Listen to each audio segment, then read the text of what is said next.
Drame à Yopougon Azit au meurtre du jeune Kevin, fils unique de sa mère, battu à mort par un policier.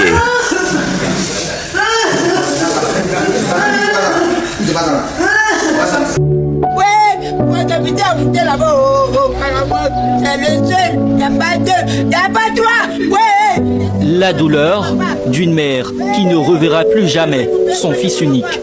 Dans la soirée du lundi 16 juin 2025, Kevin, 14 ans, élève admis en classe de 4e, aurait été battu à mort par un agent des forces de l'ordre, locataire dans cet immeuble, à Yopougon Azito. Aux environs de 18h, les enfants jouaient sur la dalle. Il a dit aux enfants que vous faites trop de bruit, donc quittez là, quittez là. Donc les enfants, en se cherchant, lui le concerné, comme il est malade, donc il n'avait pas la force de courir. Donc l'enfant s'est caché, puis là, là-bas il y a le noir sur la dalle. Il a pris la torche pour toucher, pour voir si les enfants sont toujours cachés là-bas. C'est dans ça qu'il a vu l'enfant Kevin. En le poursuivant, l'enfant est tombé, l'enfant s'est blessé. Il a frappé l'enfant avec une matraque. Les habitants de l'immeuble étaient là. Il n'y a personne qui a secouru l'enfant. C'est à ce qu'ils finissent de tuer l'enfant que eux maintenant se mettent à soulever l'enfant pour le mettre dans un taxi côté. D'après eux, l'enfant a fait une mauvaise chute. Pourtant, à la morgue, l'enfant a un coup qui est cassé, à ses côtes qui sont cassées. Depuis la nuit du drame, les proches de Kevin sont inconsolables. Les cœurs brisés et les yeux rouges de colère. Attrapez là pour les mettre en prison. Et puis venez me prendre le monsieur qui a tué mon petit-fils là. Je vais m'asseoir à côté de lui. Je dis monsieur merci. Monsieur Trama m'appelle de venir. Son téléphone a manossé la mort de mon enfant. C'est encore bien qu'elle prend mon enfant. A frappé mon enfant et m'a trahi quand tu l'as tué. Nous ne voulons plus ce drame ici. Dans ce quartier d'Azito. Nous réclamons cette justice pour cet enfant qui est mort. Le présumé coupable a été interpellé. Une enquête est ouverte. Kevin laisse derrière lui un vide immense. Sa mère, rongée par le chagrin, espère revivre un jour la joie de la maternité.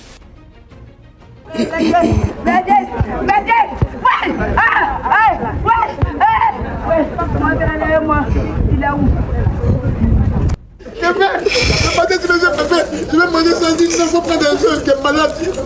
Kevin, je t'ai refusé quoi, Kevin? Kevin, je dis que convalescent, reste à la maison, Kevin. Je dis reste à la maison, Kevin. Pourquoi Kevin? Dieu, qu'est-ce que je fais? Ouais, ça sort. Allons. Voilà, effectivement, dans la solution d'Azito, voilà, et il faut dire que depuis hier, on a constaté qui a été commis par, comment on appelle ça, un port de l'ordre. Donc automatiquement, nous on a décidé de manifester. Et quand il s'est passé en réalité, parce qu'il est important de clarifier les faits. Voilà. Il faut dire que c'était simplement, je précise bien simplement des enfants qui partaient rencontrer leurs camarades sur une dalle. Et c'était leur habitude parce qu'il faut dire que c'est des choses qui se passent partout. Et en tant que parents, nous savons que ces choses sont courantes dans tous les bâtiments. Et il faut dire que l'enfant a été récupéré avec ses amis. Ils ont été battus à plusieurs reprises. Il faut dire que certains se sont évadés et il y a un seul qui est resté. Avec plusieurs coups, l'enfant a fini à succomber à cette douleur et l'enfant est décédé. Et nous, en tant que jeunes du quartier, en tant que parents du quartier, on a décidé de manifester notre mécontentement. Et nous voulons envoyer ce message clairement pour dire à toutes les autorités que nous n'aimerons plus que un tel acte se produise encore dans notre quartier. Il faut dire qu'aujourd'hui, nous sommes en train de réagir de la manière pacifique. Mais ça ne va plus continuer comme ça parce qu'on n'est pas là pour regarder les choses se faire.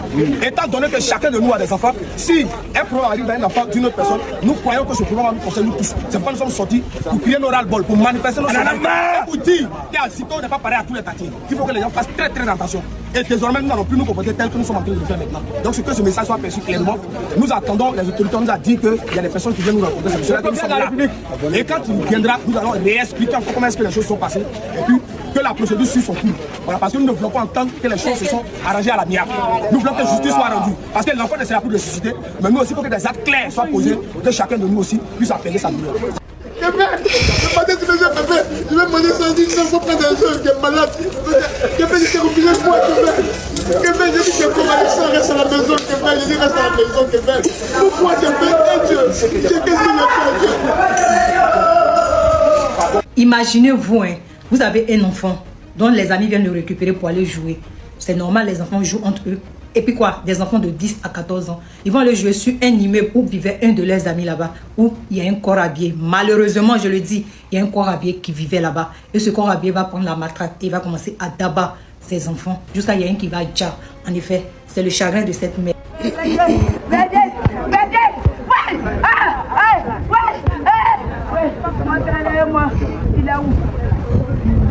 Son enfant avait 14 ans. Ses amis sont venus le récupérer pour aller jouer sur l'immeuble d'un autre enfant. Donc, sur l'immeuble en question vivait un corps habillé. Et ce corps habillé, on ne connaît pas les motifs, on ne sait pas pourquoi, on ne sait pas le comment, on ne sait pas le quand. Mais le corps habillé va prendre la matraque, il va sortir, il va commencer à d'abattre ses enfants.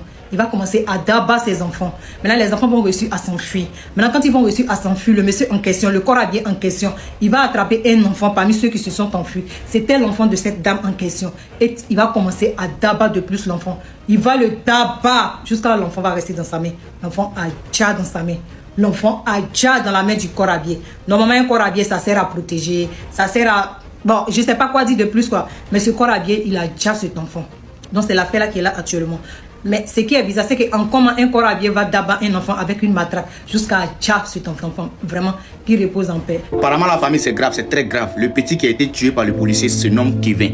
Âgé de 14 ans, l'unique fils de sa maman. Il est allé jouer ballon sous l'immeuble où habitait le policier avec ses camarades. Suite à une incompréhension, il a été frappé par le policier avec matraque jusqu'à perdre la vie. Et unique enfant de sa maman est inconsolable. On veut justice pour la maman, on veut justice pour le petit Kevin qui nous a quittés, on veut justice. Si vous vous souvenez très bien, la famille, ce n'est même pas la première fois. Généralement, certains hommes détenus osent porter main aux civils, se rendre justice eux-mêmes. Même la semaine passée à Logoualé, un gendarme a osé tirer sur son voisin. Et quelques mois de cela, on a vu le dossier d'un certain Dosso, l'étoile de Ganoua, qui a été tabassé par des policiers. L'affaire est en cours. Et nous disons merci aux autorités qui ont pris l'affaire en charge. On n'a même pas encore fini. Voici une personne armée encore qui ose porter main à un enfant de 14 ans. 14 ans, famille, 14 ans. Yako, maman, Yako, madame, Yako. Ça fait mal, Yako.